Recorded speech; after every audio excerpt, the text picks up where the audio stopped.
So I'm using the lightest band now to go into working with the rotator cuff muscles in the shoulder girdle.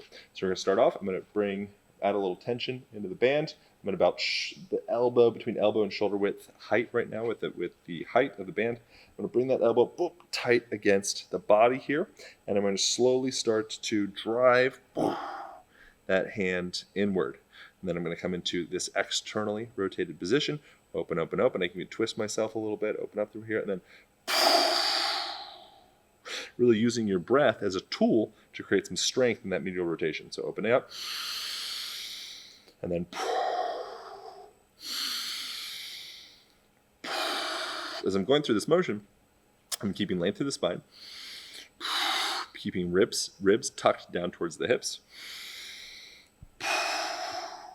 keeping the big toes driving down on the ground, keeping myself nice and stacked the whole entire time.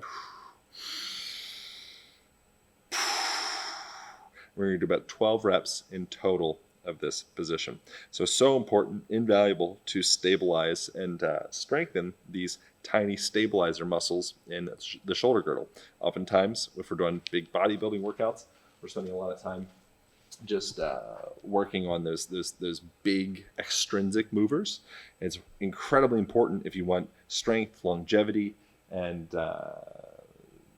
strength and longevity is the big things, to start to get into those deep intrinsic muscles. So medial rotation, external rotation, abduction, adduction, all those ranges of motion in and around the shoulder girdle are going to be crucially important for the longevity of your shoulder. So 12 reps in total of this motion, 4 sets.